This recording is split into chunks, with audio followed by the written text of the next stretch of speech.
Hi, everyone, and welcome to the Asher Marketing Podcast. I'm Anthony Giuliano, and our guest this week is Stephanie Veit. Stephanie, how you doing? Good. Thank you for having me. Thanks for being here. You and I had a little discussion over email because you said, I'm not technically a marketer. And I said, that's okay, because we have had many people on this show who are not technically marketers. So thanks for being here, despite the fact that you don't feel like you fit the description. I'm sure by the time you are done, we will be just fine and you will have great stories to tell. Thank you. Thank you. So you and I go somewhat way back, but I can't remember where it was or how it was we first met. Was it through Weil and I's stuff? It was. Okay. So I was chairing the Leadership Institute at the time, and you were one of our speakers for. Yes. I'm assuming you still do that for Weil and I for the communications piece. I'm way beyond the why in Weil and I, but I still both of us. facilitate and speak. Yes. I can't get out. Once you get in, they don't let you out. Yeah, I should start OLNI because that would be a better description. But thanks for being here. We're going to talk, as we do with all of our guests, about your career path, the organization you work for, some of the things you're working on, and then a few little tidbits after that. And your career path is one that I'm super interested in for a number of different reasons, because I knew you as one of the faces of Three Rivers Federal Credit Union. You were there for 16 years. And I assumed that your background was in business or you had a degree in marketing or something along those lines, but you do not have a degree in any of those things. Your degree is in? Dietetics and nutrition, fitness, and health. Okay, so how did you get into that program? What were you thinking and why that? And then why did you go in a different direction? Okay, so I'll be really honest. My husband's from Fort Wayne. I'm not. Mm-hmm. Both of us went to Purdue. We met in West Lafayette, Indiana. So where are you from originally? My parents live in Cherville, originally from Hammond. Yep. So the other corner of the state, the region. Yeah. My husband took a job when we left Purdue in just outside of Milwaukee. So we moved there for a couple of years. Actually worked in my field of study as a dietitian and a trainer. But I was working 7 days a week, and I was working 5 a.m. till 10 p.m., 11 p.m. So you're working when your clients aren't. Yep. And he got a call from a previous boss that said, hey, what'd you think about coming back to Fort Wayne? And he said, well, I don't know. What are you going to pay me? And they were going to offer him the same salary that he was making there, which the cost of living here was so much less. So he said, what do you think about moving to Fort Wayne? And I said, where? Yeah. So we moved to Fort Wayne, and he took a job, and I yet didn't have a job.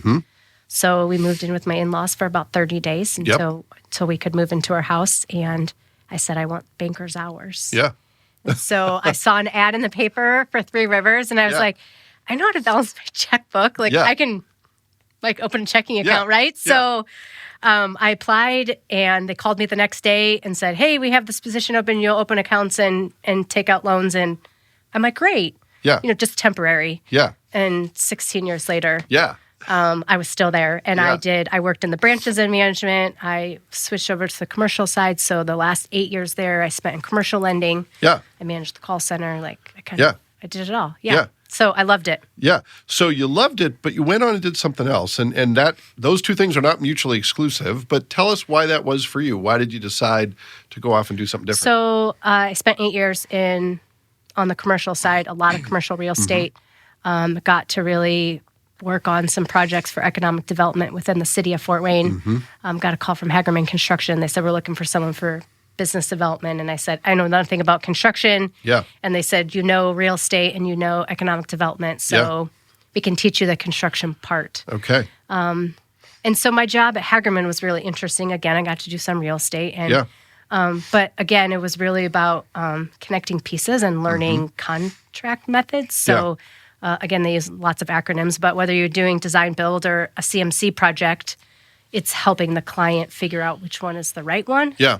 So I didn't really need to know how to build the building. Sure. Well, they have people for that, I would assume. Yeah. So I was there just almost 3.5 years. Okay. And Hagerman works well outside of Northeast Indiana. I mean, it's a nationally recognized construction entity. So correct? Hagerman has 3 offices, one in Louisville, which they just opened in 2018, and then one in Fishers, and then our office here in Fort Wayne, which we started in 1908. Yeah.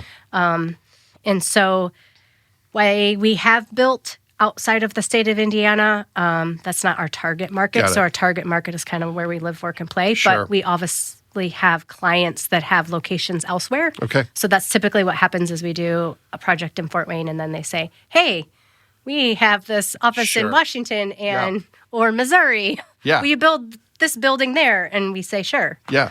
So we kind of coined that term, like we're not a nationwide builder, but we will build nationwide. Got it. Okay. All right. So you're doing that. You like it. You're learning new things. Yep. But then again, you decide to go do something else. So why is that, and how does that happen? So again, working in that economic development space, I got to know Patrick Dooley, who was director of airport development for the airport. Hagerman did a lot of projects out by the airport. So we were kind of meeting on a regular basis, and he called me and said he was retiring. And then he said, I want you to take my job. And I said, well, I don't want your job. Yeah. I and want so, to retire. Can I do that? Yeah. So he said, just read the job description and then have lunch with me. And so I did. And here we are. And it was the right place at right time and a great opportunity. So. All right. Well, it's obviously, from an economic development standpoint, huge impact on our part of the world. But tell us a little bit about what's your role and how do you describe, when you're talking to friends back home or people who aren't very familiar with our airport, how do you describe it and what's your role in making it all happen?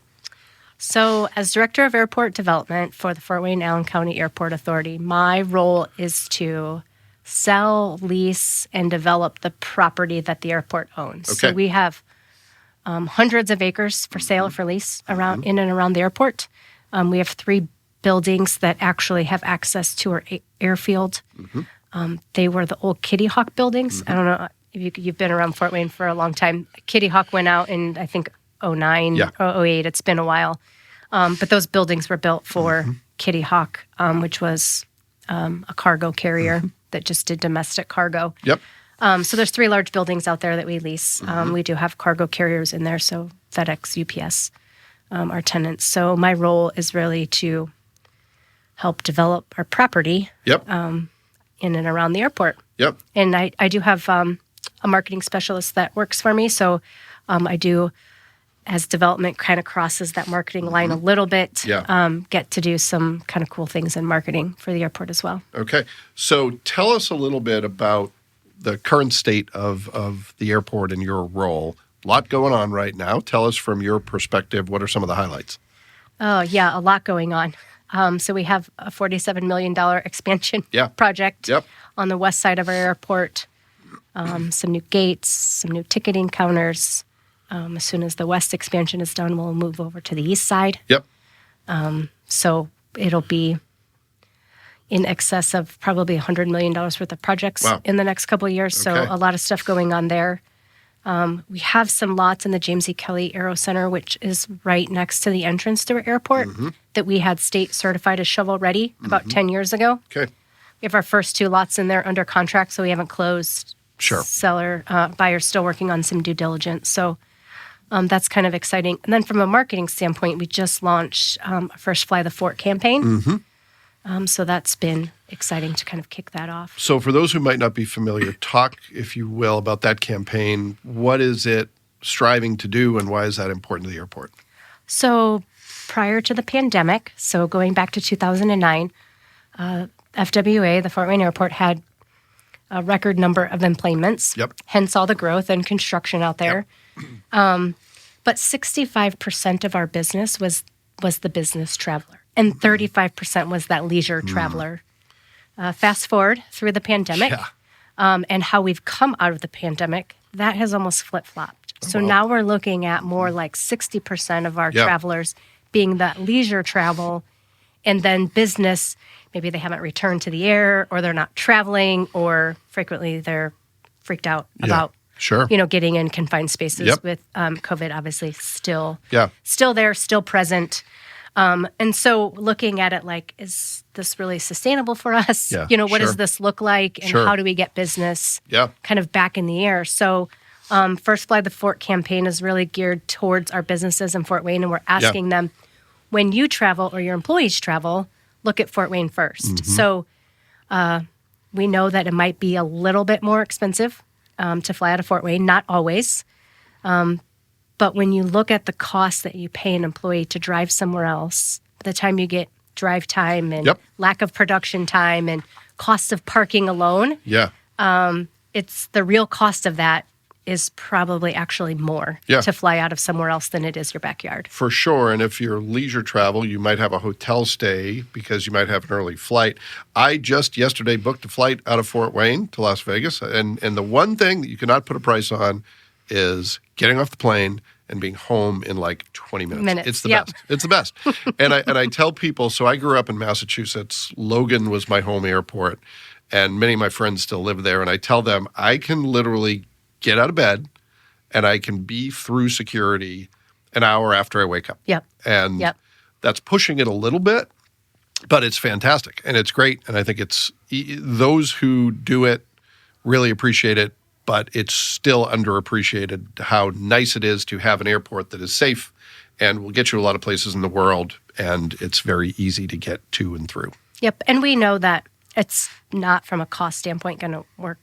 If you have a family of 6 people and it costs $100 more a ticket, now you're talking $600. That's kind of real money. Yeah, for sure.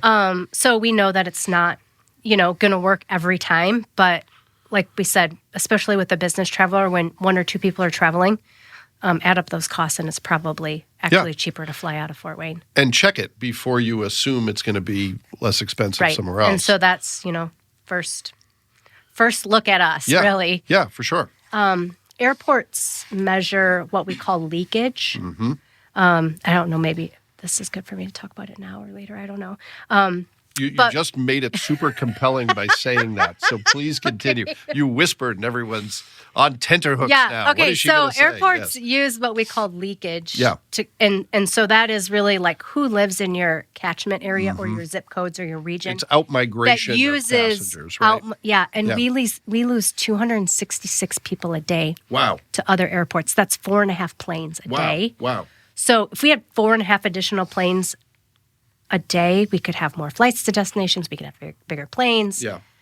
So that's part of that when, everybody likes to ask, like, when are you getting a flight to Denver? Use our airport and we'll get a flight to Denver. For sure. So obviously some of the things you just talked about are some of the big things you're working on. But what are some of the main projects that are taking up your time that you're excited about, that are maybe keeping you up at night, maybe a combination of things? What are some of the major things on your plate right now? So a couple, obviously, leases happening at the Air Trade Center. So some construction happening in and out of that building, about 50,000 square feet. So that's kind of, pending, if you will. The county would like to, where Smith Road hits Airport Expressway, they put a light there at Amazon. Well, Smith Road on the north side of Airport Expressway hits Airport Expressway where there's that large embankment. Kind of dangerous to get on and off. So they want to extend Smith Road to the north side and kind of connect that. So you only have one entrance onto Airport Expressway at that light. Well, that has to go right through our property. That property actually is one parcel. Part of the land is like in our airfield, part of our runway, inside our fence. And so that has to be land released from the FAA in order for us to sell that to the county for a road. So that's kind of the first large FAA project that I'll get to work on. So Wow. So you have some unique insights into economic development and the state of commercial real estate because of your background and because of what you're doing now. For those who might not be as educated, what is the state of all that today? Because pre-pandemic, Fort Wayne doing really well in that score. You hear talk of, commercial real estate, is changing because of everything that happened during the pandemic. What's the reality? What are you seeing as far as commercial real estate market and economic development locally? Wow. And maybe it's my construction background, but I kind of want to divide that up into vertical markets a little bit. So like commercial being that we don't really know what it's going to look like because there are still people that aren't working in their offices. And so what is that commercial space going to look like in 24 months? We don't know. Are people going to hang on to their office space or, are we all going to look at engagement scores in 12 months and go, why is nobody happy and nobody knows anybody? And, I think some offices are doing that better with engagement and working remotely. But in terms of like manufacturing or even healthcare. Logistics, you have to have a I mean, place all to go. of that is still really booming.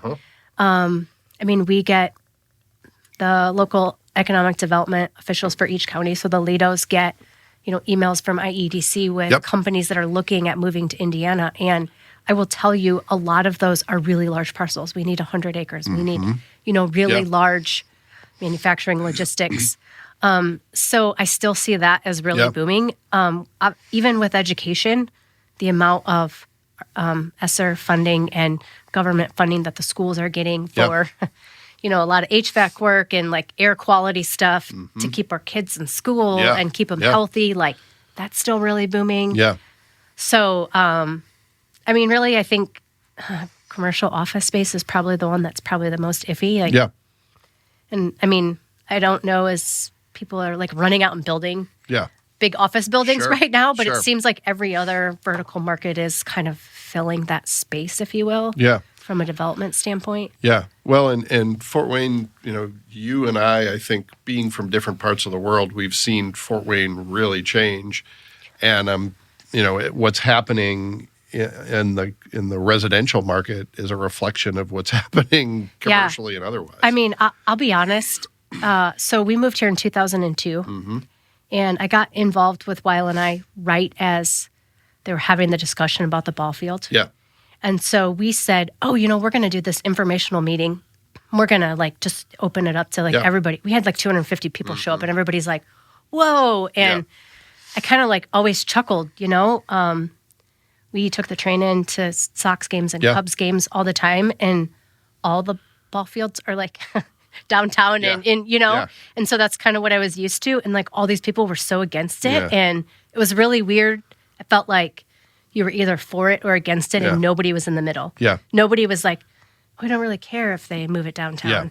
I mean, it was like, I'm putting my flag in, so like just being part of that conversation and kind of watching all of that has been really interesting. I can't remember who it was. We had a guest on the podcast who admitted, and I think it was a he, against it, but now thinks it's the greatest thing ever. And I've had a couple, probably at least 10 people say, oh, I was against it, but it was the best thing. Like I was totally wrong, and I'm glad that I was wrong. Well, all the things, all the doom and gloom never came to pass. So that's good. So you referenced something I wanted to speak to briefly. You mentioned your involvement in Weil and I. One of the things, Stephanie, that I've known you as is someone who's very involved in the community. Is that something you're still able to do as your kids have gotten a little older and as your professional life has gotten a little more complex? Or has that had to take a back seat? I'm still involved with, Rotary. I will be president they have like a 4-year cycle, right? So I'm still really involved with Downtown Rotary. I serve on the Allen County Park Board. I serve on the Women's Fund at the Community Foundation, Headwaters Junction. So I still am. So the answer is yes. The answer is yes. And I think that Weil and I has this like chip on me or something where like they kind of like they're not letting me out. So if you're hearing this, please call for please help. Call. Please send help. 2017, Weil and I started a foundation, so a 501c3, and so we could take in some grant funding. And the past president of the C4 moves on to the C3 board as president, and somehow it's 2022, and I'm still president of the C4. So still trying to. I thought Savannah was going to take that over in July, and she got a promotion at work, and so it's been this kind of. So I'm still there. So how do you make all this work? You've got big stuff happen at the airport. You have 2 kids who are still under your roof and still need stuff, and then you've got those community. How do you make it work? My husband's amazing. First of all, that helps. Okay, that helps. In the whole it's a really equal parenting.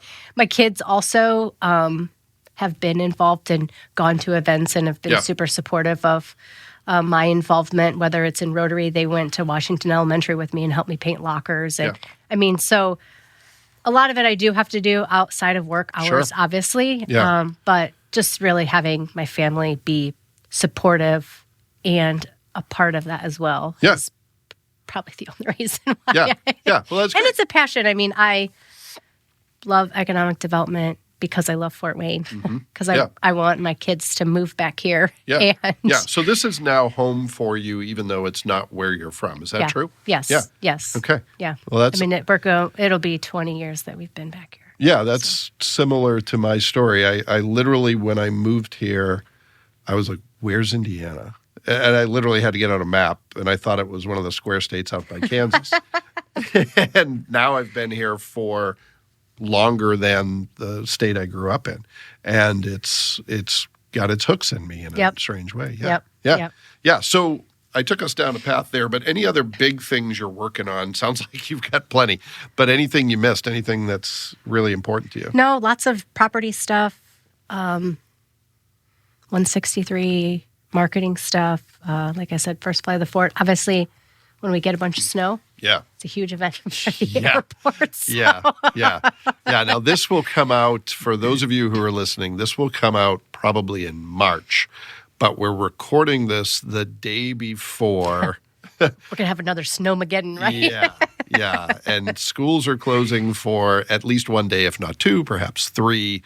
So we still may be digging out by the time this airs. So good luck with all that. What does that entail at the airport when a big snowstorm is coming? Just a lot of sighing like that? Yes. So it's funny because you may even hear my phone going off. It's because when your friends find out you work for the airport, they think you work for the airline. So you're going to know and so what's now, getting canceled and delayed. Hey, I'm supposed to fly out to here. I got 4 right in a row yesterday. Is my flight going to be canceled? I'm like, I don't know. I don't work for American Airlines. But obviously we have de-icers and, the runway is our first priority.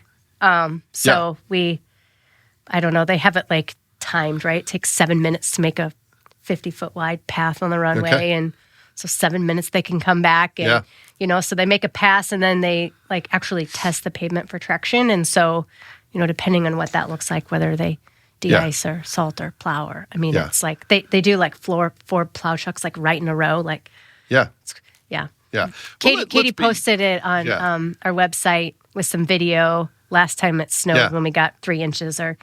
And my youngest son was like, can I drive one of those trucks? You need that big of a truck for the runway. So we have plenty of equipment to do it. And typically, even if we get 12 inches of snow, they may close one of the runways. So some of the smaller planes. Yeah, sure. So we'll keep one of the runways,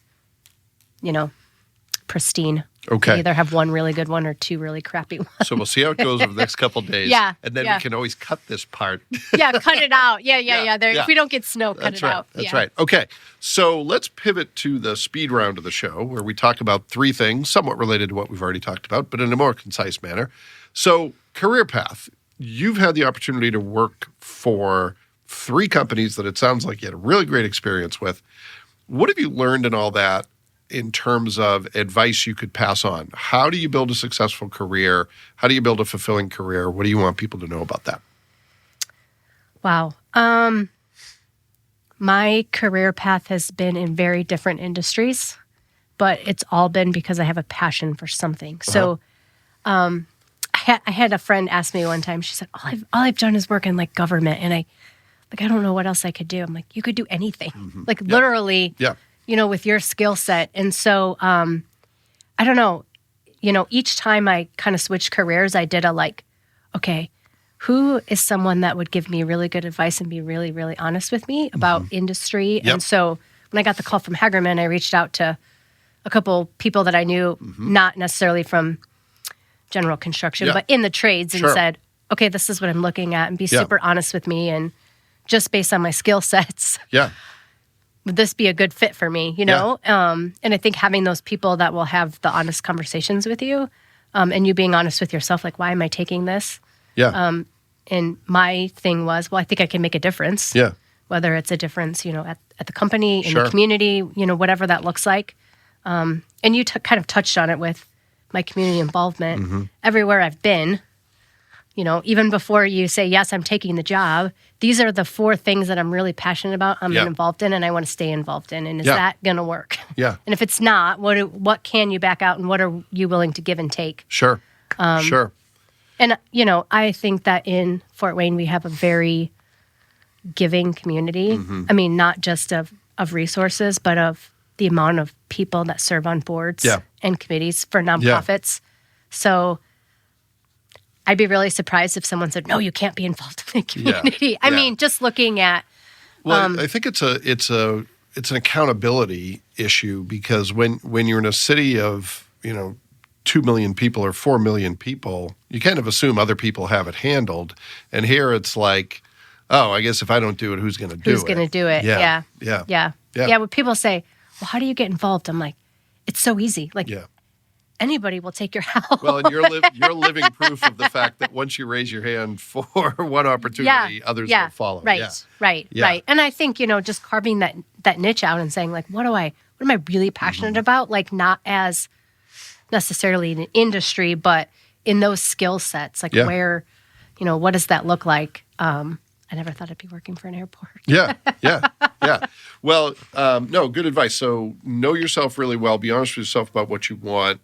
Get good advice about what you're getting into before jumping in with both feet, but also be eager to try new things and learn new things. Right. Yeah. Right. All right. And it's always, someone said, weren't you afraid? I'm like, hell yeah. I Yeah. I don't know if you have to cut that out.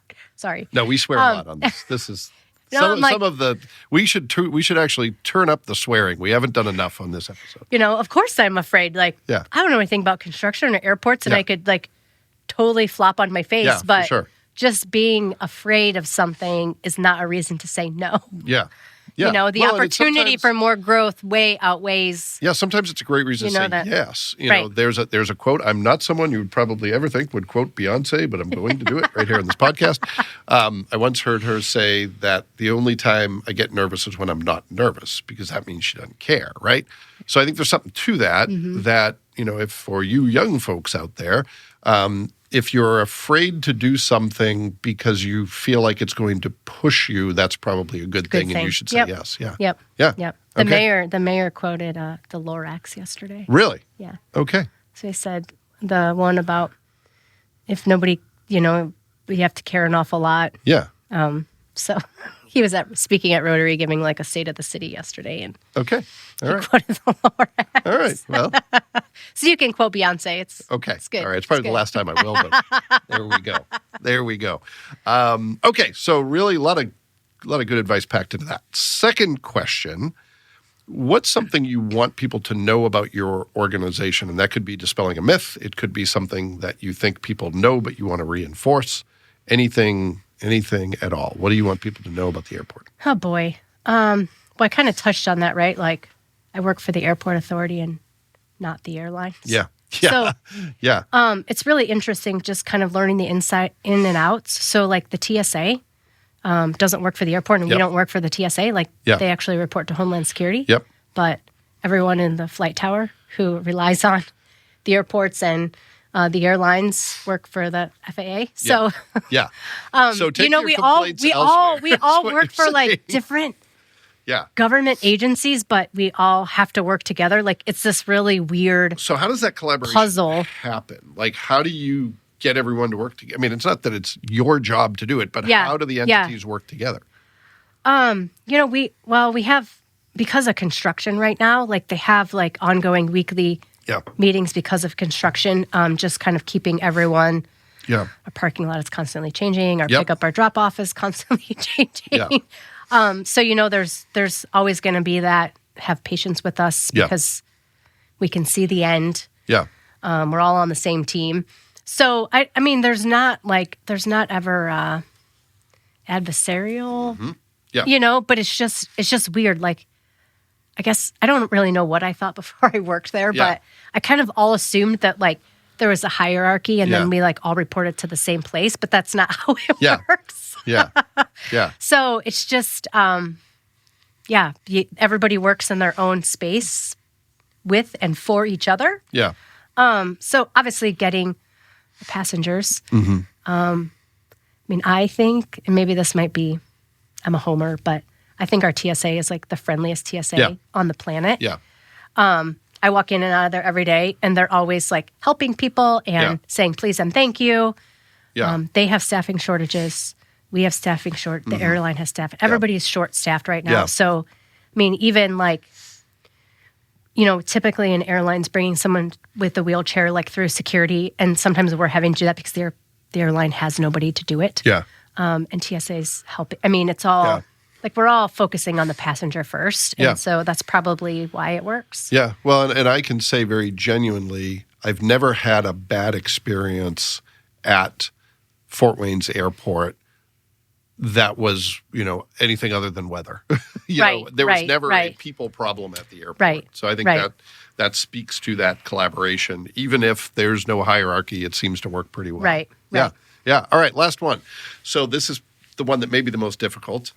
And I'm going to disclaim here for the people who are listening. I used to ask people, what did you learn during the pandemic?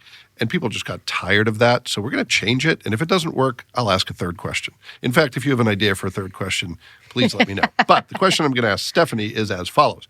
What is one tool or trick or tip that you use in your work that you think is really underappreciated, that you want people to know about, that's your secret weapon that helps you get the job done? What is it? So it might not be totally work-related, but I had a light bulb go off when we were talking. You asked me about being involved in being a mom and, all these other things.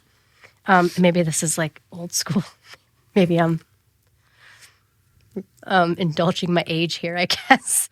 On my calendar, like my Outlook calendar, I color code everything. So like I color code work meetings a different color than nonprofit board meetings, whether, I have a lunch meeting, and then the kids stuff a different color. So like I can look at my calendar at any one point in time and know how far out of balance I am. Yeah. No, I think that's great. Which allows me to like keep that balance. Like, oh, I have like 3 board meetings tonight, or know, whatever that looks like. Yeah. Or I've been running the kids around, for 3 days, and so that's, I don't know, when someone's like, how do you like keep it all straight? Like I color code. No, I don't think that's antiquated at all. I think that's forward thinking. But I might be saying that because I'm 52. And maybe I just think it's forward thinking. Yeah, no, that's I don't great. know. That's the only way I could do it. Well, and you can glance at it. I do a less sophisticated version of that where if it's I time block. So if I'm going to work on something, it's on the calendar. But red is, no, this is a real thing you need to be either virtually or physically at. And blue is, here is something that's discretionary you could work on any time. But at a glance, I can say, I have to be at a lot of places this week or not. Yeah. So, no, I think it's helpful. And really, that's the goal of this question, gentle listener, is to hear what other people do that makes their work life or their personal life a little easier and learn from that, hopefully. It's my sneaky way of getting free advice from people, really, is what it is. Yeah. So, Well, there you have all the sneaky advice that I know. Here we go. Color coding the calendar. Not very innovative. It's okay. It's the we've only had 2 guests answer that question, so at worst it's the second. Oh, there you go. There you answer go. we have. There you go. Yes. Well, thank you, Stephanie. This has been a lot of fun. Really appreciate it. Really appreciate the opportunity for Asher to work with the good folks at the airport. Appreciate everything you do in the community. This was fun. I hope it was fun for you. Thank you. Yes, I appreciate you and everything you've done for a while, and I and. Well, thanks. Thanks. Been, I'll keep doing it until they kick me out. Until they realize how old I really am. Yeah, but at least you're an instructor. Yeah. I need the gravitas. I need the gray hair. Yes. Well, thank you. And thanks to everyone who took the opportunity to listen to this week's episode. We'll be back next week with another great guest, and we hope you'll join us then.